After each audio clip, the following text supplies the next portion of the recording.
These top-level collegiate coaches, particularly in college baseball, basketball, and football, to lead these elite programs takes a very unique leader, and this man right here is no exception to that rule.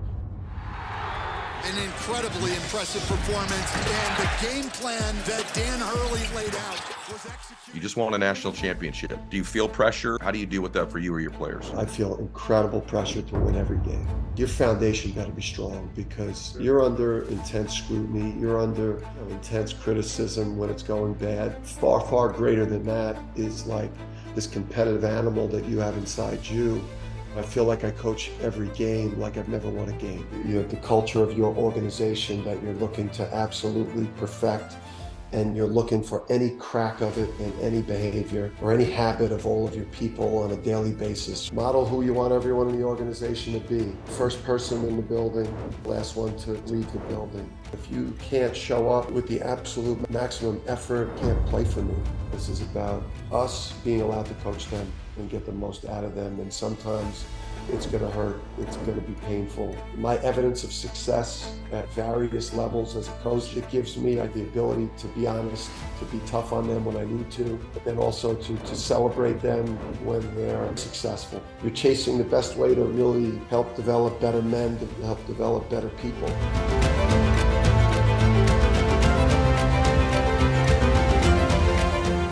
Welcome back to the show, everybody.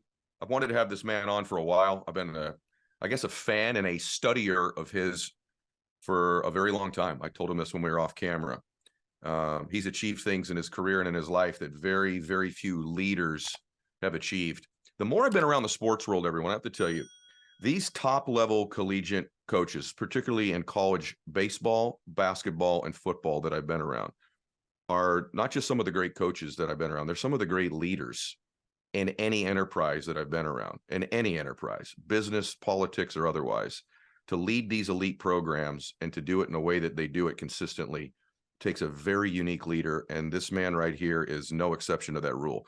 He is the University of Connecticut's head basketball coach. They happen to be the 2023 national champs, and his name is Dan Hurley. Dan, it's really an honor to have you here today, brother. Thank you for being here. Yeah, Ed, man, it's awesome to be on, and your voice is real familiar. You know, every morning I kind of start the day working out, but I'm used to hearing your voice on like speed and a quarter. You know, Right. when I'm trying to maximize my time, in the morning when I'm on the Peloton or working out. But it's an honor to be on here, man. Oh, well, thank you for that. Yeah, when I meet people in person, I go, one, I thought you'd be taller, and two, I thought you talked a little bit faster. And I'm like, the latter is because of the speed at which you listen to my podcast, probably. So, and I'd be sick of me too. I'd speed it up as well. My kids have it on like 5 times speed, so they're done in like 2 minutes. So listen, congratulations on the national championship, but really on your entire career. Everywhere you've gone, they were losing pretty bad before you got there, and then within a pretty short window of time, you've been able to turn things around. I wonder, when you take something over like that, let's just take UConn for the last job that you've had. What is the first thing you start with? Is it culture? Is it the players themselves? Is there one thing you go, this is where I'm going to begin to turn something around? Yeah, I mean, for me, Ed, it's before arrival. It's when I kind of torture myself over whether I should make the move or not. You know, when you're coaching it at Wagner and Rhode Island comes calling, or, you know, when you're at Rhode Island and now it's a chance to go to UConn. For me, I'm very emotional with my work, and I'm very emotional with the way that I coach, and I become very attached to a place and my players. So it's hard for me to leave. You know, so people think that all coaches, when they make moves up in the coaching ladder, that it's like an easy decision because it's more money and a bigger stage. But, you know, prior to taking a job, like, I have to really believe in the place I'm going to, that like I'm going to be able to do like historical success there, or not just kind of, you know, hold on to the job, but like do incredible things. And you know, so that goes on behind the scenes. And then you know, obviously your press conference, man, you know, when you get the stage and you get introduced to the fan base and to the university organization for the first time, you've got to do a great job with that. I mean, you got to get people excited. You've got to establish a vision and an identity of who you're going to be, and generate that enthusiasm, because you're taking over for a coach and a program that has bottomed out. Right. So the fan base has got to be fired up. And then the one thing that I've done when I've gone into these places that I think is important in terms of your people is I don't go in there and get rid of any of the staff or move on from any of the players. I give ample amount of time for people to show value or show a commitment to changing habits, behavior. So I really evaluate things and not come in a transactional way, and try to show people that I'm more transformational and that I want to work with people. So I'm building a program, I think, on a solid foundation and a culture of trust with anyone that survives. Now it becomes survival ed, because I set a much different tone and an energy and a work rate. So not everyone's going to survive, but the people that do, they know what I'm all about. And then hire the best staff you can hire, and make sure you get that blue chip talent that's about the right things. But really, when you get in there, man, I think it's just like establish a work rate and a trust and a work ethic that's gonna kind of blow people away, and then obviously go get some talented people. I want to know what that looks like. I was thinking when you were describing that, with no criticism of anybody else, but in fact, this guy and I are rep by the same people, but thinking a real prominent former NFL guy that's recently taken over a college football program, and he kind of just like, what I've heard, sort of gutted the place, like initially, right? I think you probably know what I'm talking about. And when I heard that, I thought, I get the standard thing. Same time, I don't know that that's fair to the kids who had already made commitments to that school and probably could have gone elsewhere at one time. So I really admire that you do it that way. What does it look like, though? So you said, I want to establish a vision. We just get a little granular. So you come in, you have your press conference. Took you a long time to decide to leave where you were because you love the kids. You built relationships with the community, the people, the boosters, I assume. But now you've moved, you've done your press conference. These kids are now used to losing, probably a standard that's not what you're going to set. So is that like an initial, like, hey, here's how things are going to change? Or is it more like, I'm going to show you rather than tell you? I'm just curious, because a lot of people that are listening to this are entrepreneurs. They got an organization right now that's functioning at, call it 60% of its capacity. They're going to listen to you today, who took a team that was literally losing and take them to a national championship. What does it look like to establish that vision and that work ethic, the standard, all that other stuff? Yeah. So, Ed, for me, in terms of the players, I think the first thing that I showed them in the first team meeting, beyond making a commitment to them to being the type of coach that can really develop them, is I showed them one one play from the last season before I had gotten to UConn. It was from the last season of the prior coach, and I think they were playing Villanova at home at the Hartford Civic Center here. And I think on the possession, I think Villanova might have missed 4 shots in one possession, but got 4 offensive rebounds. So just outworking them, hustling, superior talent plus not giving the effort, right? So Villanova's got better players, and they're playing 1,000 times harder than we're playing, and their ambition to win is far greater. So I showed them that play, and I said that's going to change, and that's not that type of effort. It will not be tolerated. And then I showed them just one possession from my Rhode Island team. I didn't want to go in there and and talk about Rhode Island this, Rhode Island that, because that's not what I think a potentially like a returning player wants to hear, right? Yeah. About the stuff that you accomplished somewhere else. So, but I showed them one clip where I think our signature play from my last year at Rhode was like a defensive stop, and then 5 different players touched the ball in transition to dunk the ball without any one player on the court dribbling. Hmm. So it was beautiful teamwork. It was beautiful aggression. It was beautiful, just pace, execution. It was everything. Hmm. Um, Everything was on full display. So I showed the team that, and in that first meeting, a vision of how far we have to go, and then just model who you want everyone in the organization to be. First person in the building, last one to leave the building. You do your coaches too.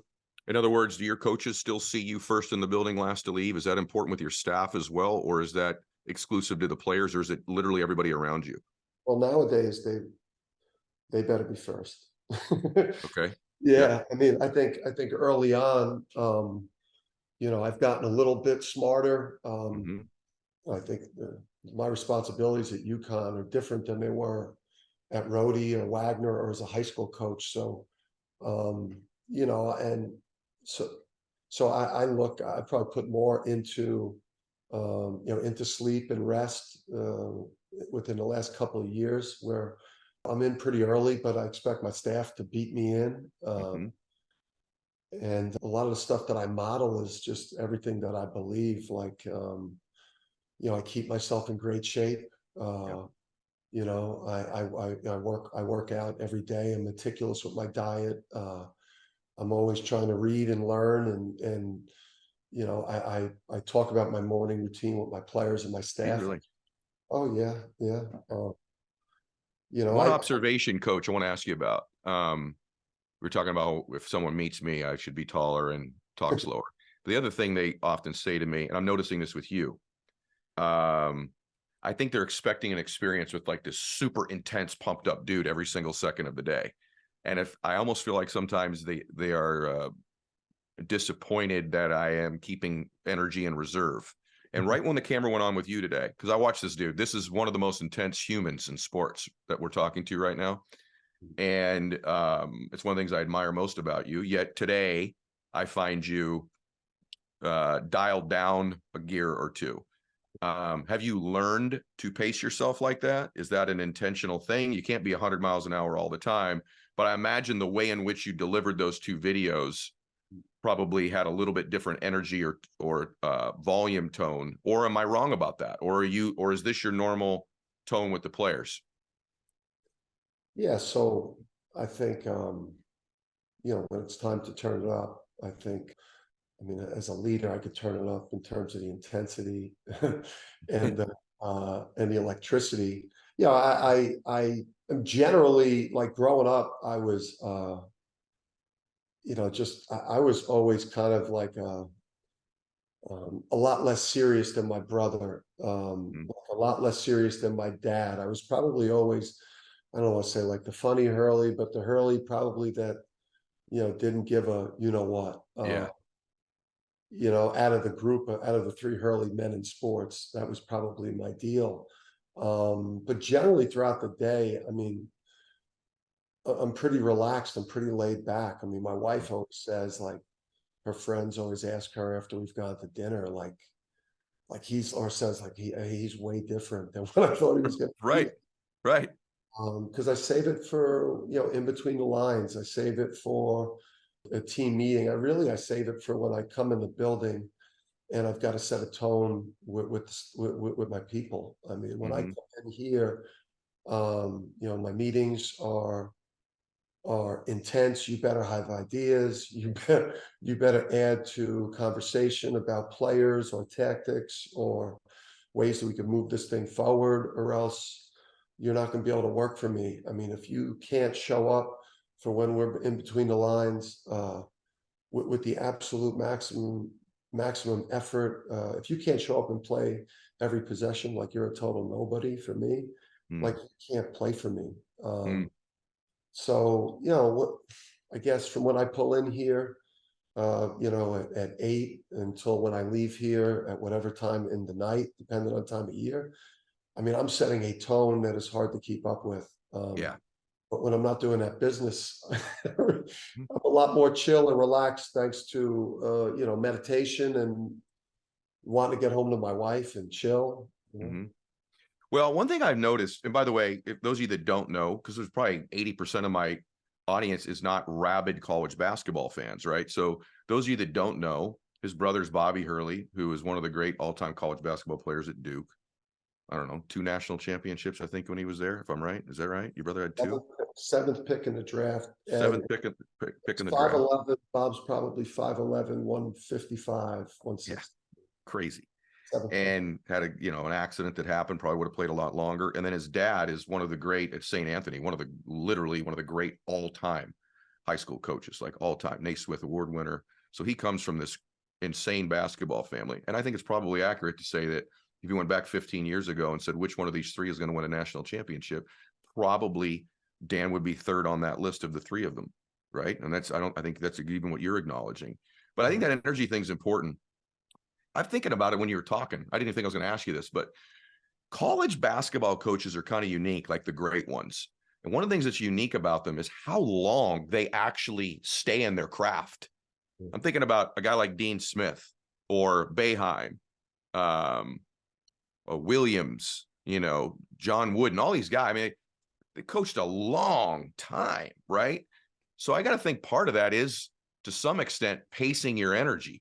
And do you have an intention of doing that, by the way? Are you going to be a 78-year-old guy coaching somewhere? Do you think you'll still be doing this at that age?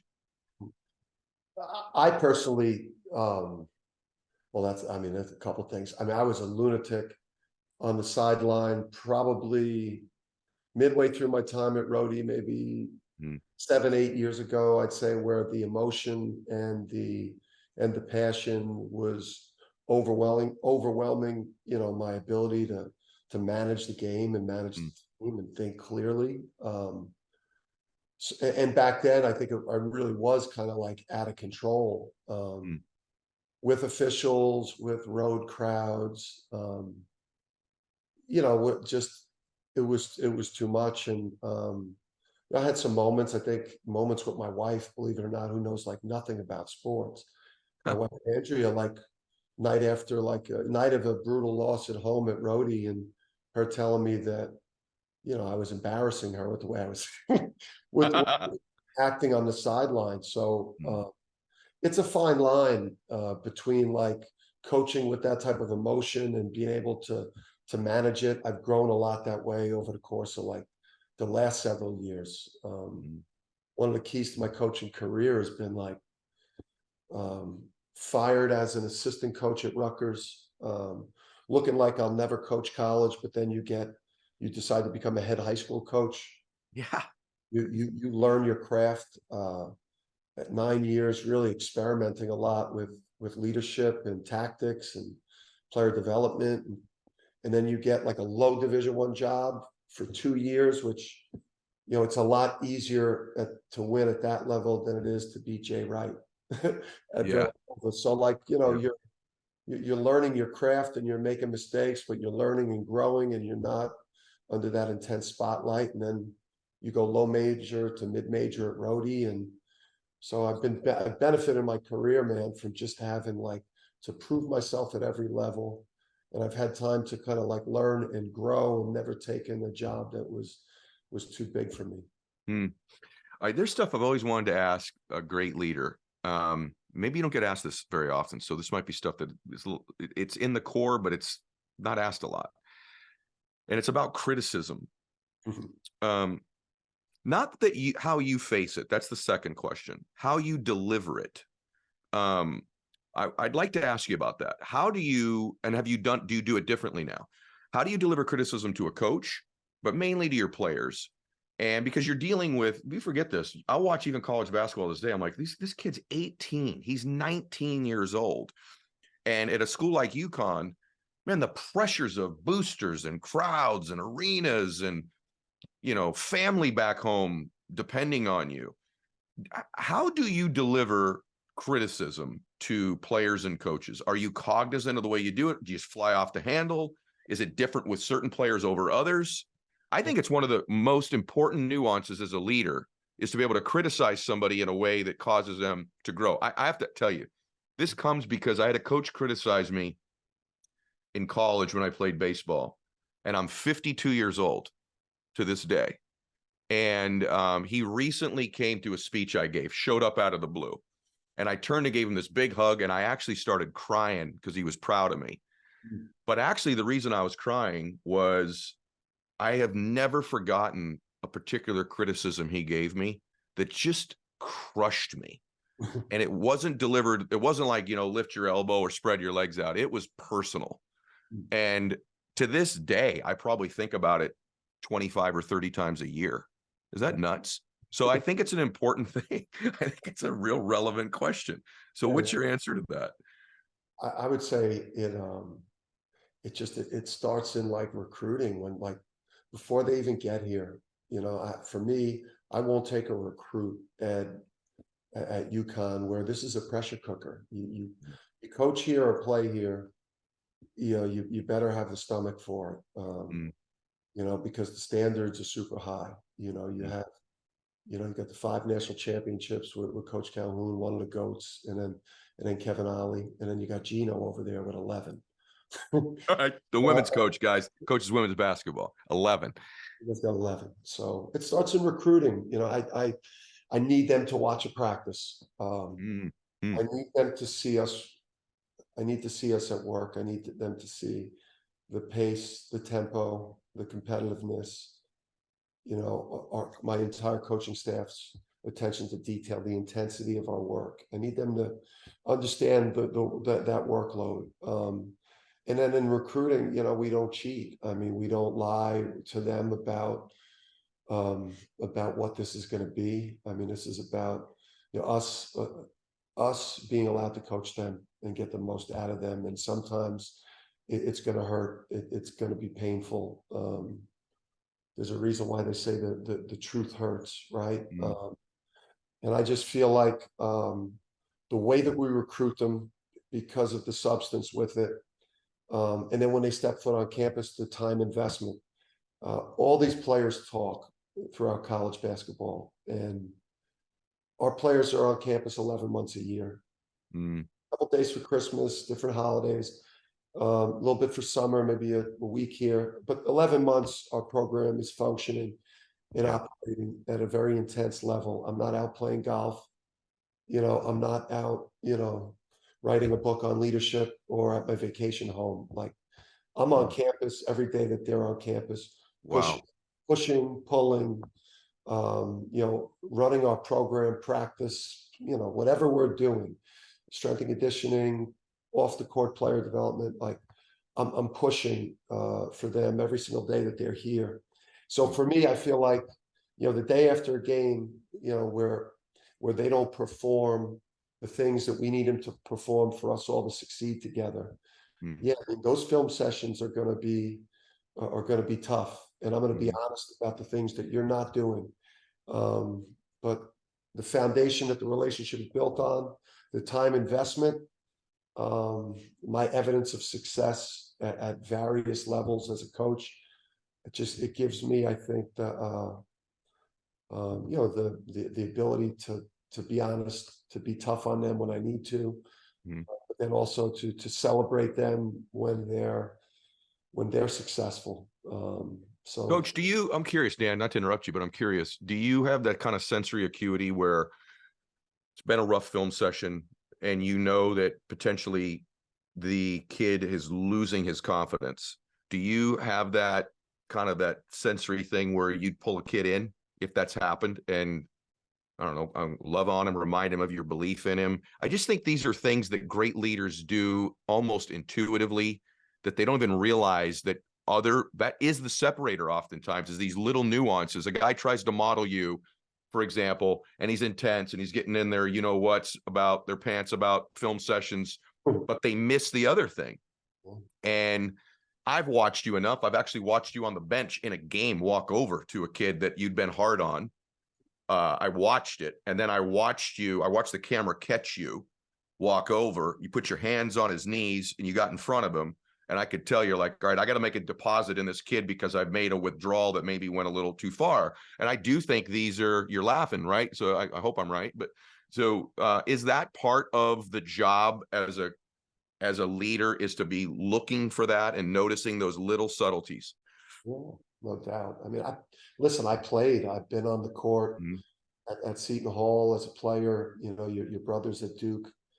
You know, really like living the dream, like mhm, national championships, like living the fairy tale career.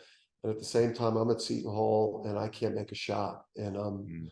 you know, totally broken. So I think as a game night coach, I think I really separate the two. On Okay. game night, I look at really myself really almost as like a boxing trainer or one of these UFC cornermen where, you know, I put my athlete through really brutal preparation and training up until the moment of competition. But then, you know, once you guys see us, you know, at the anthem and Mhm. when that game goes on, I feel like my job is almost to be the hype man. Interesting. You will never see me berate a player Mm, um, on game night, mm, halftime, you know, during a TV timeout after a interesting. bad shot. I mean, Mm, I know that my job, like when those lights come on and it's time to perform, is to protect their confidence, interesting. enhance their confidence. But then on the flip side, and I think that's kind of the genius from my dad. My dad was like a very difficult taskmaster. You know, like he was Mickey and Rocky, man, like on the Yeah. lead to the fight. But then when he jumped in the corner on game night, you know, he built his fighter up, and I feel like, you know, kind of like Mm. that's the perfect role as a coach. You try to make the practices and the preparation so difficult that the game feels easier? Is that part of Slower, less intense.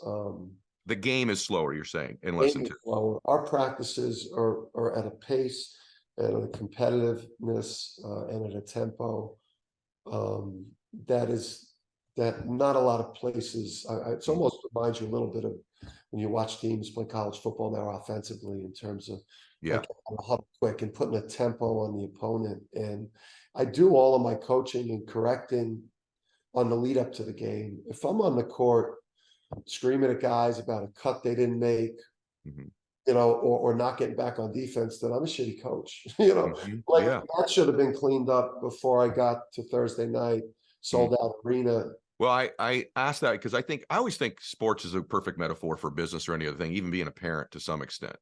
And I been fortunate to be around a few. I'd love to be around you more. I've told you that because I do believe that these elite coaches are some of the best leaders I've ever met. And I actually compare them to guys that I know and ladies I know that have run big countries. I'm not exaggerating when I say that. These jobs, Dan's job, you guys, I want you to picture this. And by the way, I don't pretend to know all of the roles, but it's not just strategy. It's not just preparation. It's not just recruiting. It's the boosters. It's the program's brand. It's their reputation. It's the energy level. It's the families that he's involved with. It's alumni of past players that are in his life that still text him and message him and have life problems. The bigness of this job is the role of a CEO of multiple companies at any given time. And I don't think most people appreciate that when they just see the basketball roll out there and your guys make some shots, right? And you're laughing when I say it, but based on all of that, I asked you this off camera, but I thought it was a really honest answer. Are you enjoying it, and is it what you thought it would be? Like, for example, you won. I'm curious, you win, that moment happens. I watched you when it happened. So there's that moment, and then there's the after. Is this what you thought it would be? Is it as enjoyable as you thought it would be? Is it, you know what I'm asking? Is it or isn't it? You might have to ask a couple of follow Mm-hmm. questions. I could go in a number of directions. Mm-hmm. I mean, that moment with the way that you feel about the group of people that you did that with, right? Like the memories you'll have with that team, the players, the staff, right? That right there. I mean, that is like stuff that you give you goosebumps, and Mm-hmm.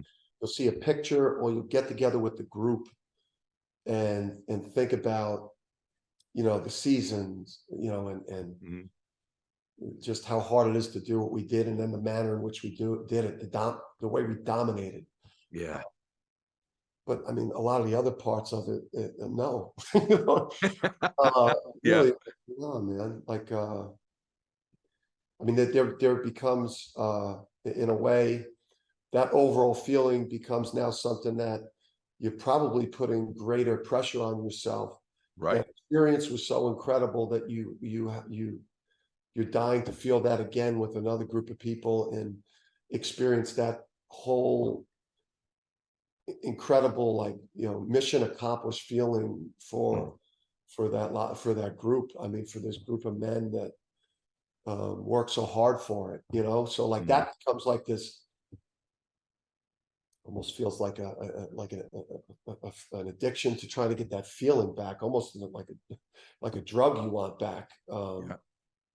And then I love the work, man. Like my mom, my father, and like our family and the city we grew up in was just like super blue collar, and like we're best when we're busy and working. And so like there was a time period where we weren't practicing and we're doing like a bunch of events and like all that, which is great. I mean, you're getting honored in the White House and all these different things, but I had a couple like panic attacks that my wife had to kind of, hey, get your breathing under control, because I was getting kind of tired of all that shit, and I wanted to get back on the next mission. So I've been a lot happier since I've been back in practice with like next year's team. I feel like my mood's been better, and I fell into a little valley. Like once we got like a week past winning it, and before we've got started on this next mission, I found myself in some weird emotional places. I relate to that, by the way. The wins in my life have, they were as good as I thought. They didn't last as long as I thought. They didn't last as long. And I have found that they even last short. That drug analogy is pretty good. Like at some point, the high, I want to go back and get it again, but I enjoy the work part of it more than anything. I wish I could figure that out about myself. You probably could too. Like I actually enjoy the work more than I do the celebrating of the work after it's done. And you seem to be that exact same way to me. Do you, the secret sauce of you, if you could brag, because I don't think it's even possible to get you to do this, but I'd like you to try. Someone said, hey, what's the secret for you that makes your secret sauce? You've turned everywhere you went around. It was not easy to do what he did in this day and age with the way recruiting works and guys leaving. I think it's as difficult as it's ever been to build a consistent winner in college sports.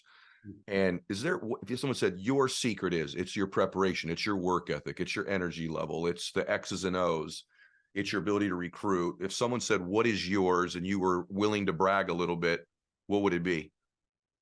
I would say the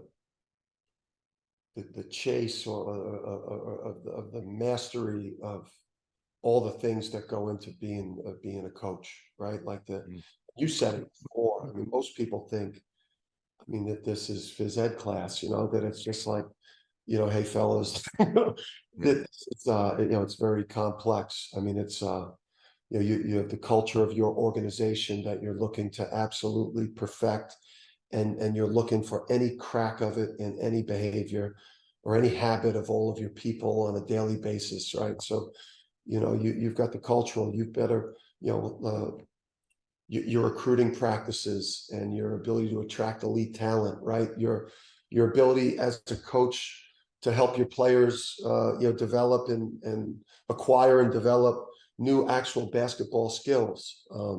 You're also trying to develop, tremendous personal habits, right? So you're chasing the best way to really help develop better men, to help develop better people. You're constantly trying to learn and grow as a tactical coach, right? Offensive strategy, the defensive strategy, there's all these different ways that you can attack your opponent tactically during a game. The marketing and branding of your program. Are you creating the excitement in terms of selling tickets and big social media presence? So I think it's the chase, man, of becoming like the absolute best in every aspect of being a head coach. And then my foundation is super strong. And I mean, my foundation starts with my faith, my faith in Jesus Christ. And then, in my foundation at home with my home team, I mean, my wife is absolutely the perfect person on planet Earth for me. I was incredibly fortunate to meet her at Seton Hall at the end of my career. there when I was a mess, or I wasn't in a great place. A mess may be too strong, but you know, and my sons Danny and Andrew. I mean, I obviously a lot of credit goes to, you know, my brother and my dad and my mom in Jersey City, and just that family as athletes. But that foundation that I have at home and my faith, like I could handle anything that comes with this job, the criticism, the losing, the going through tough stretches. I mean, I am built, you know, to handle everything that comes with this job because of, you know, my background, man, my foundation. I'm impressed. I did not know that your faith was that strong, nor that you professed it. And by the way, you don't need me to be impressed with you, but I am impressed with that. Do you share that when you recruit? Do the kids know that as part of coming there, that, hey, FYI, this is where I stand on these things? Or is that sort of, you know, found out later?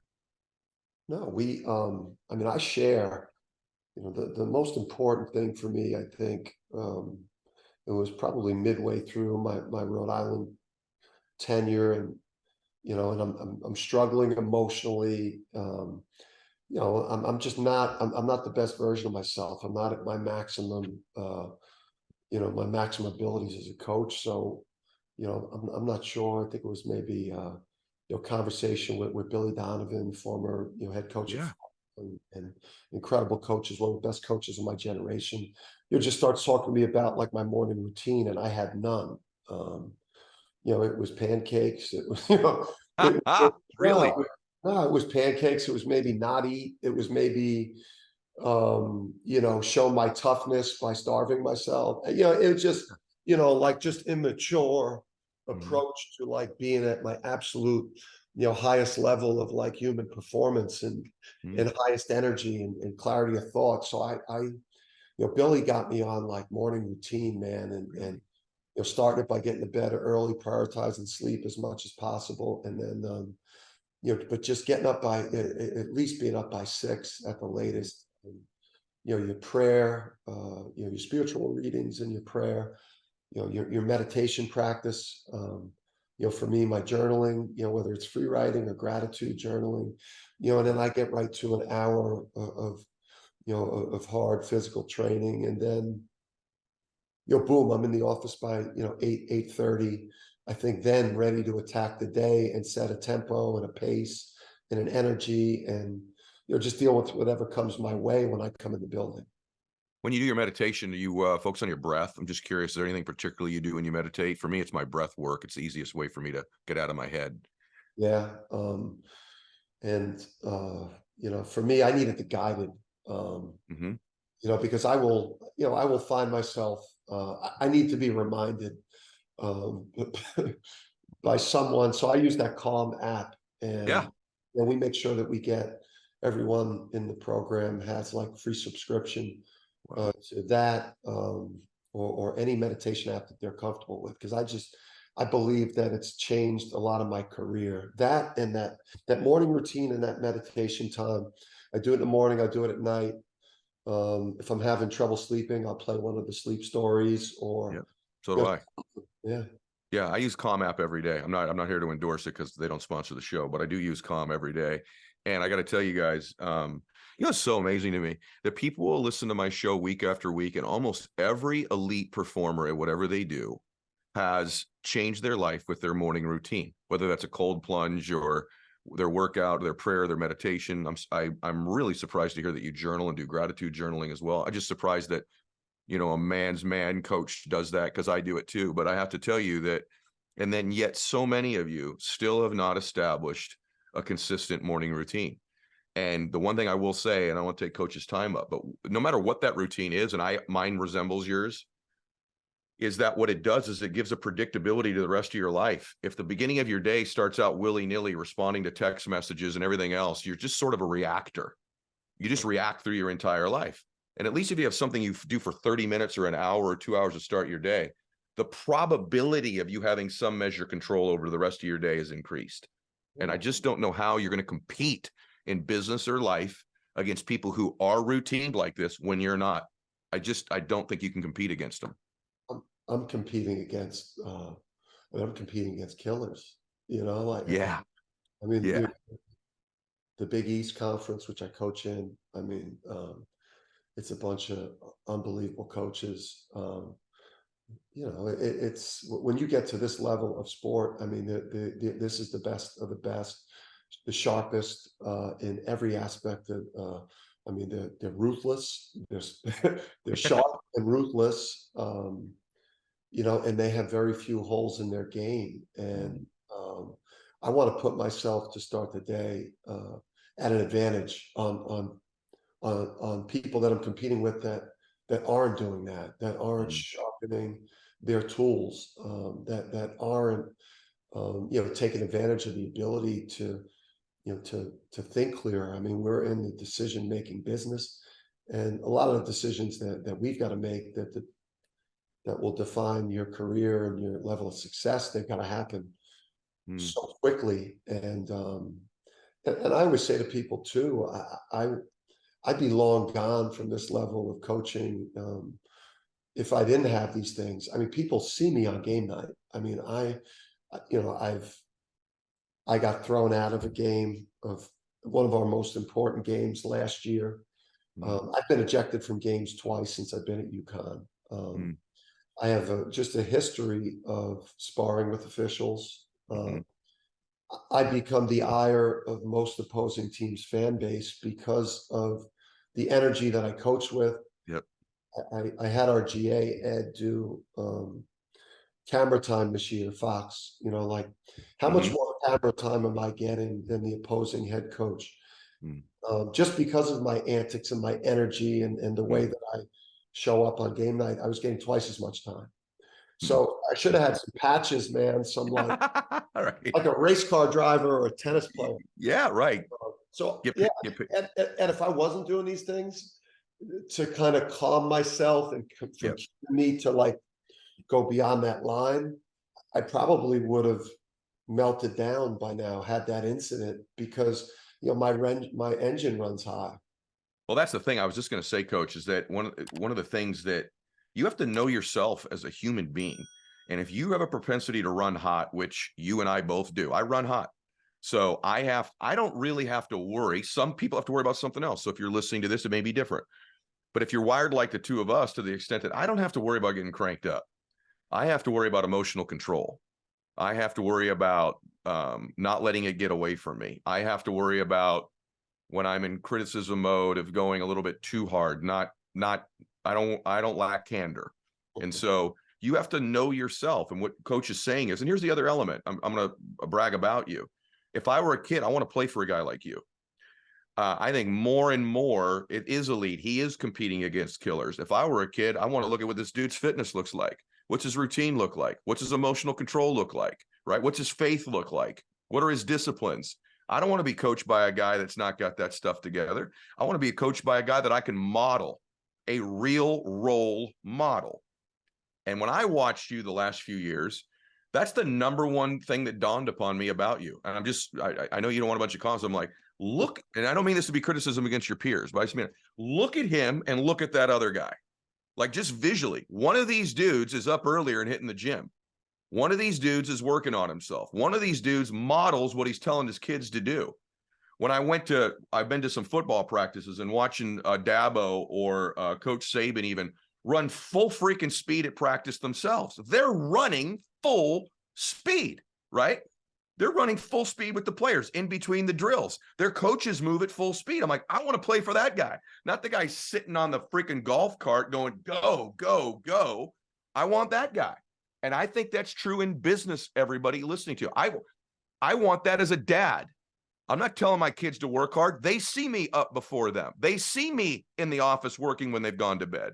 And Coach is nodding if you're on audio, but that's a big damn deal to me. I think it probably is for you. I feel like I can demand as much out of you.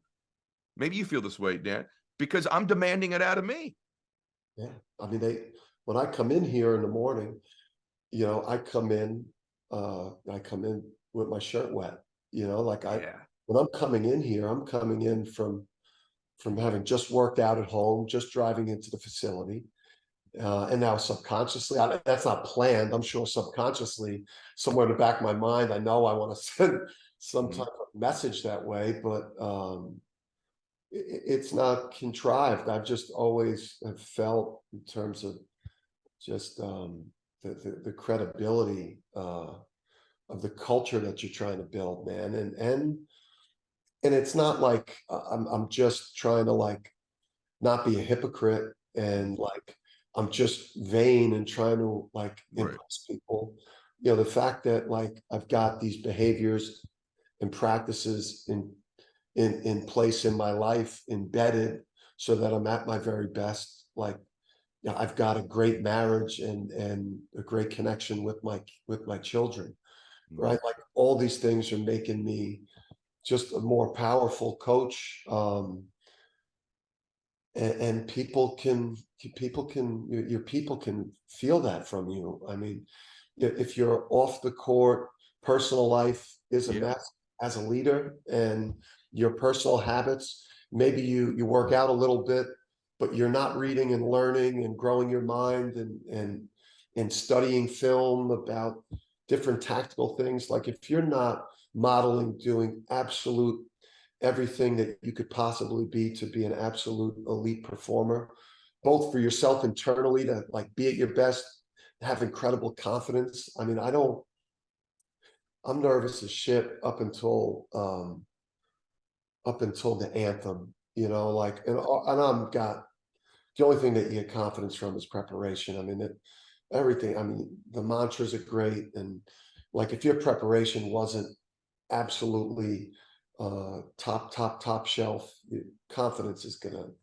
not be great. But I get nervous as shit before the game, and you know, I'd say that that's more modeling from my dad. I mean, me and my brother would watch our dad lose a high school game now, and he wouldn't lose many of them. I mean, my dad is one of the greatest coaches in any at any level. If my dad decided to do the college, the coaching career thing, he would have blown through college and been an MBA, good as Coach K or Phil Jackson or any of the GOAT coaches that in basketball. I'm just telling you, ask anyone that's been around them and watched them work. He was so far ahead of his time, and he would lose a game and he wouldn't go to work the next day. I mean, he couldn't get out of bed the next day. I mean, there was a level of almost shame that he was broadcasting that I think me and my brother have kind of pulled into everything we do, especially basketball wise, in how we look at those like competitions and how much of our identity is wrapped up in what's going on in our basketball life. You love to compete. I just say one thing to you about that. By the way, I said that I'd come on, his dad to come on my radar. It's when his brother was playing at Duke and they did a story on his dad. And this was back then. I don't know when this was. It was, I don't know, late 80s, early 90s. And they had said at that time about your dad back then that this guy could easily be winning a national championship as a Division I coach if he chose to, and on to the NBA. I think like in leadership, everybody, one thing that Dan does is that there's motivational people, and you should be motivational. Coach has that box checked. There's inspirational, which is different. That's to reach people in spirit. But nowadays, if you're going to be a great leader, I think you have to have aspirational qualities to you, where people aspire to be a little bit more like you. And that's something a lot of coaches, I think, take for granted. Like, I'll be motivational, I'll be inspirational. But in terms of you aspiring to be like me, I checked that box 20 years ago. That's for you young guys. The thing I admire about you, I think in 10 years when I come back, this guy's going to be fit. He's going to have a more disciplined routine. He's going to be still preparing like crazy. And I think if you're going to get to the top of the top against these killers and whatever you do, there's got to be an aspirational quality, because as a leader, the best stuff is caught, not taught. And that's what you got from your dad. You caught it. It wasn't just taught. He didn't sit you down and say all these things. I'm sure he did some of them, but you just caught them. You saw them. And that's one of the things I admire. I want to give people hope about themselves, because they're listening to this like, oh, wow, these two guys, routines, working out, cold this, meditations, you know, come into work sweaty, get up early, get in there by 8. Let me give you guys a little hope. If you don't mind telling them, the night before, I think it was the national championship game where you end up winning, you end up in a conversation with PJ Carlesimo, who was your coach. And you kind of wanted to get something off your chest, if I felt like in that conversation, that you've been carrying for a long time. By the way, I still carry my version of that myself, but Why don't you tell them what you shared? Because I think people will go, whoa, that was this guy. And now he's this other version of himself. So that Carlesimo was his coach at Seton Hall. What did you say to him, if you don't mind sharing, and why?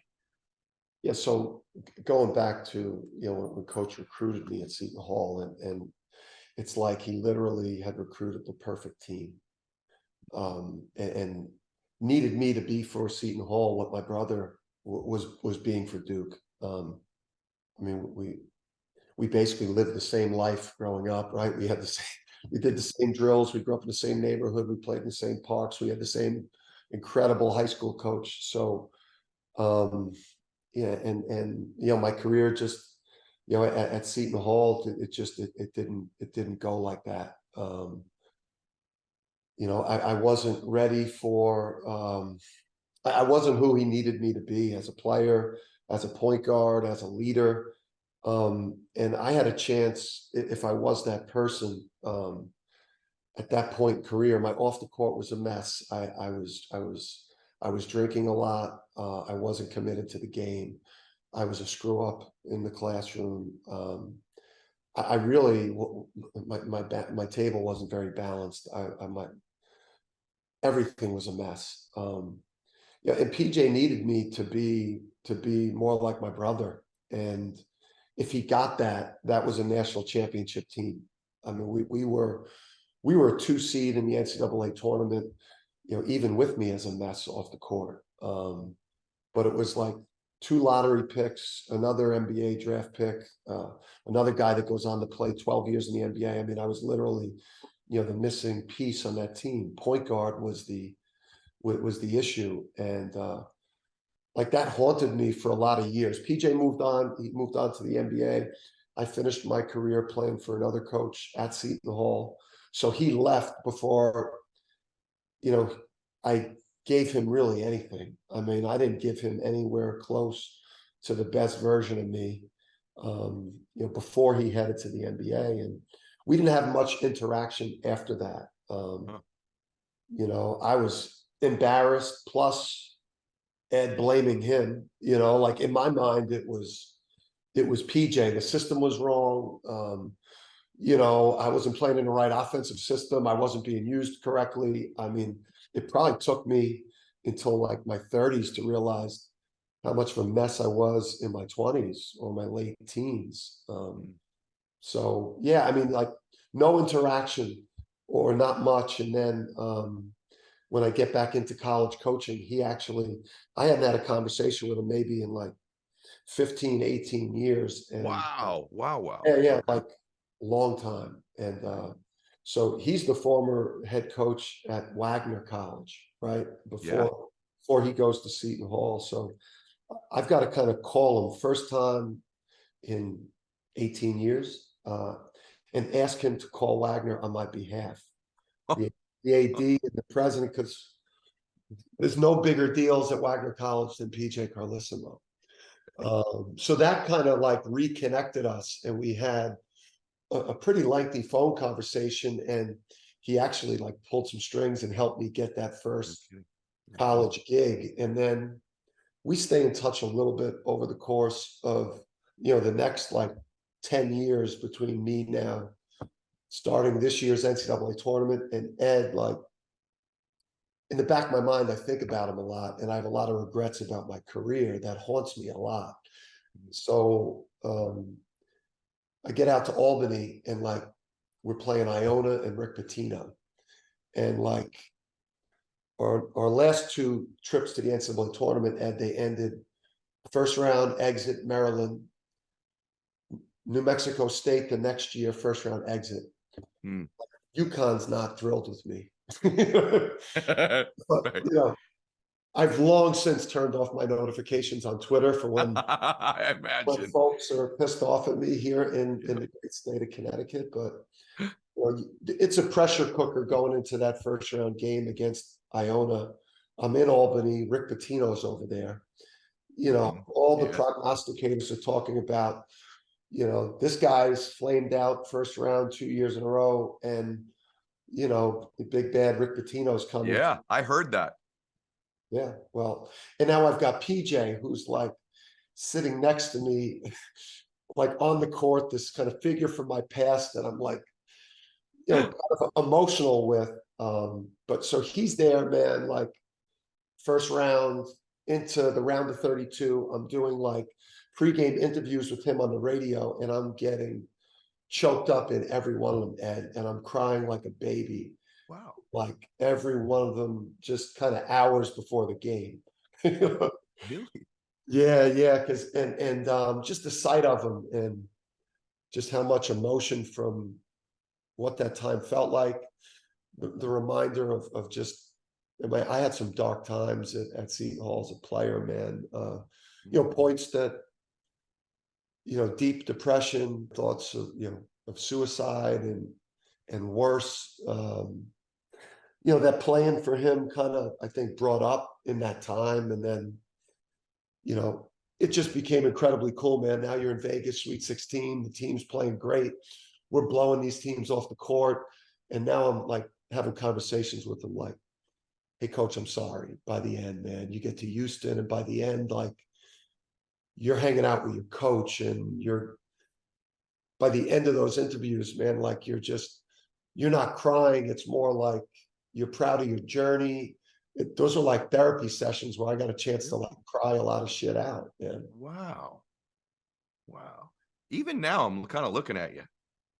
You look a little different than you did earlier. It's still there. Yeah. That man, I mean, he, it's like part of what hurt me a little bit in college was when you play for a high school coach who's as incredible as my dad, you almost got to college practices and like you're finishing the sentence of your coaches. Like I played for such a master in college. It was almost like hard for me, to get that from any other coach I play for, because my dad was at such a level. So I got to tell you, it's interesting watching him. Some of you that are listening to audio, you should see his face. And, I'm 52 and I could have given more in college. I have a recurring nightmare about 3 times a year to this day. I talk about when I go talk to college teams. I held a little bit in reserve in college. And here I am, whatever the good things are that happened in my life. If you flip the camera on, I've been in interviews, I look a lot like you look right now.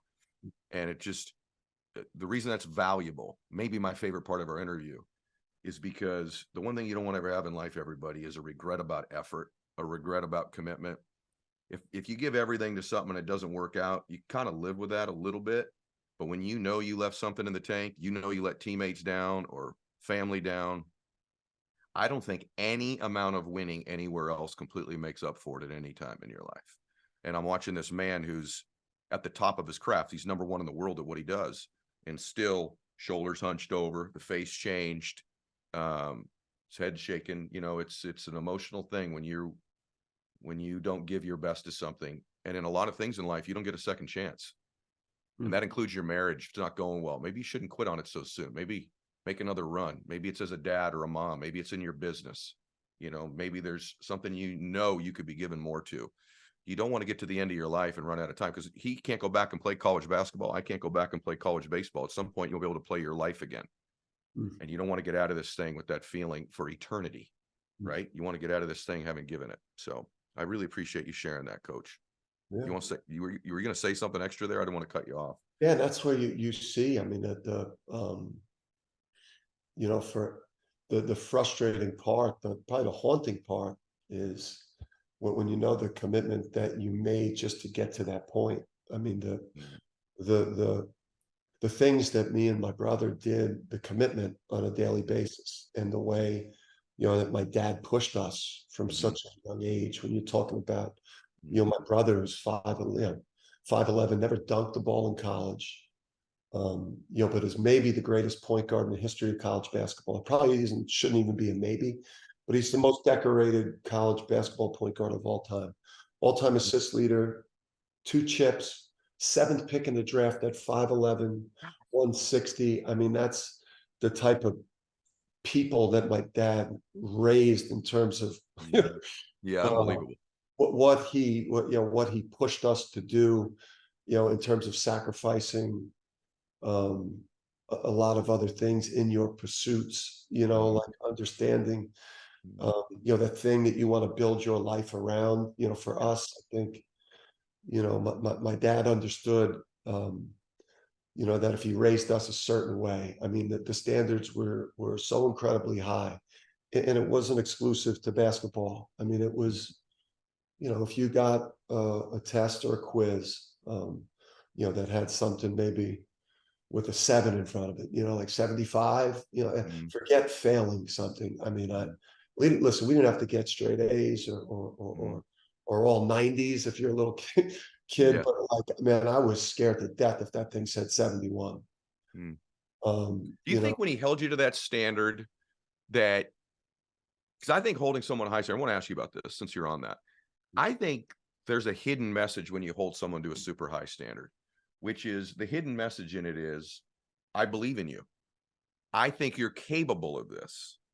And that's why I think holding high standards not only transforms an organization, but it can transform a person. That it says that you're this amazing, this should be the standards you can perform at and live at. I think that's one of the hidden things about high standards. You agree with that? yeah, I think you're, you know, you've got to be ruled by, you know, by your internal, right? I mean, you know, the external stuff, it's just, it's not going to do it. I mean, I'm looking out the window of the banner, you know, I see we got 5 banners. I could see the 2023, but it doesn't feel the same way as it did when I first saw it. Right? Like, and if you're not driven by like the level of your work, you know, that feeling, I think, that gets instilled in you, that like everything that I'm going to do, like I'm going to do, I know, like, it sounds simple, but like everything that we ever did, like, you know, it had to be at our absolute best level. You know, if we would never, like, there was a kid in, you know, we were in Sunday mass, and, you know, me and Bob were talking during a homily, like, you know, like we couldn't act like we couldn't be neighborhood asshole kids, you know, Yes. Yes. like we had to be respectful of our teachers. We had to be like respectful of older guys in the neighborhood that we could learn something from. Like we had to do well and, you know, do all of our homework. You know, you didn't have to be the smartest guy, but the effort always had to be great, right? The, you know, the end product didn't always have to be, you know, the A+ game, but the effort that you put into the outcome had to be done a certain way. And my dad trained us incredibly well, and it, you know, it's sprung into every aspect of friendships, relationships, right? Everything. It's not just as a basketball coach. I want to ask you 2 things before we finish, because I've thought a lot. I want to go back for a second. I've thought a lot about when I was there, why I didn't give full effort. And I don't know if you have, but I did. And I'm not sure I'm right about this, but I think, like, your dad held you to these standards, right? I think part of that was you knew he believed in you. Maybe you never got all the accolation or admiration or whatever from him, but the hidden messages, we don't act like other families in church. We don't do this stuff. We're not just everybody else, right? That's the hidden message. We're not better, but we're not like that. You know, we conduct ourselves a certain way, our preparation, our effort. And when I got to that next level, if I look back on it, and I want to ask you this because I think this is what most people struggle with at every aspect of their life. I've really unpacked it. Like, why? By the way, and you wouldn't know if you watched me that I wasn't giving full effort. I was still there pretty early. I still took extra BP. I was still in the gym, but I knew there was a level of preparation and focus and my diet, my nutrition. Why didn't I? Because I knew I was on limited time. I knew I only had the 4 years back then. Why didn't I? And I think if I'm being honest, when I got to that next level, there was a small part of me that did not believe I was good enough at that level. That when the level changed, when the demand changed, and this could be the level of, look, you're making $80,000 a year, now you're making 200, and you could go to $1 million, right? But for me, if I really unpack it and I'm honest as a 52-year-old man and I look back, there was a little bit of me that wasn't sure I was that good at that level And I think somehow that caused me to either sabotage it or hold a little in reserve or have an excuse or blame other people. And the level change caused a slight, I mean, just minuscule lack of belief that ended up in this effort that was 99.8% or whatever it was of what I could have given. What do you think about that? Boom. Yeah. Yeah, boom, right? Yeah. I mean, it's you know, and I think you feel that, and maybe that's why this approach that I've taken in coaching has been so maniacal in a way, or maybe even over the top in terms of commitment, and obsessed with life hacks and little tiny advantages, because you know, I blew it as an athlete when I got to that big stage, and I was afraid, and the self-doubt was there, and I wanted to have the excuse that I shared with you, like my off the court was a mess, right? I didn't have, you know, meaningful relationships. I was a struggling student that didn't go to class. I mean, I had all those built-in excuses. Yeah. But I do think, and I suffered a lot in my career. I mean, you know, my failure because of my inability to even try to be at my best. I mean, it put me into the darkest places that you can get to. And trust me, it's hard for a Hurley to be that vulnerable back then in like the mid to early 90s. I mean, Brene Brown wouldn't run around talking about vulnerability much, right? There weren't many like Brene Brown, you know? And so back then, like Dan Hurley quit the team because of mental health. I mean, like it took some, you know, it took a little bit of something to be able to kind of step away and understand I was in the danger zone of maybe, you know, potentially committing suicide is where I got to. Wow. When stuff got real bad because of the bubbling feeling of regret. But I'm pouring all of that into my coaching career. That's why I think, you know, and the day that I will not linger, you know, once I get past this level of energy, commitment, the desire to learn and grow and improve and master every aspect and give every one of these players every single thing I got. Once I want to be on the golf course instead of being in a gym. Once I would rather be somewhere else than not on the court with my guys. I'm out. I've enjoyed this so much. I really do not want it to end. It's flown by for me. So I'm win another national championship and come back on next year so we can talk about that. Will you please do that? Recurring guest, right? I'll go. We're in the mix for 6, right? We want, you know, strived for 5 last year. We feel like we got the team that's in the mix for number 6 here. And Ed, I become a recurring guest whenever I win it. I'm back. Okay. Well, you don't have to win, but I want to throw that out there because I know you really need that incentive to do it, Coach. I know that'll get you up a little bit extra early tomorrow to go, what's on the line here is not the alumni, the boosters, my legacy, my players' lives. It's I can get back on Ed Mylett show. Wow, this is going to get you up earlier. And it's guys like, it's people like you, like we don't, you know, this is like I'm a byproduct in terms of the leader that I try to be and what we try to accomplish. It's like it's you know, it's the books and the content of things that you put out either on social or what you write or what you put out in terms of podcasts that like help create the mindset, the mentality. Like it doesn't happen by accident. It's like it's listening and reading the stuff that guys like you know, produce helps put me in a position to do this. So man, I appreciate you having me on, man.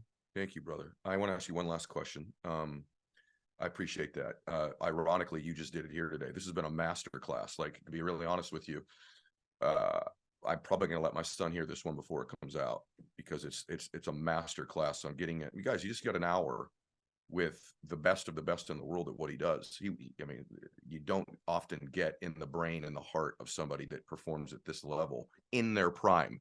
Like he said, you get them 15 years later when they write a book about what they used to do. But to be able to get them in the midst of doing it is incredibly rare and not something I take for granted. The last question is about pressure because of what you just said. How do you deal with it? How do you deal it with for the players and for yourself? And do you feel it? You just won a national championship. You know, you guys finish 4th in the Big East or something next year. That's probably not going to cut it. So do you feel pressure? Is it healthy? Do you turn it into something? How do you deal with that for you or your players? Yeah, I mean, I feel, I feel incredible pressure to win every game. You know, I think that, you know, your physiology, your emotions, I mean, your mental health during the course of like the 5-month season, man, the roller coaster ride. You again, like your foundation better be strong because you know, you're under intense scrutiny, you're under you know, intense criticism when it's going bad, but far greater than that is like this competitive animal that you have inside you that just, you know, I feel like I coach every game like I've never won a game. You know, I got 2 chips on my shoulder when I'm coaching. I don't have one.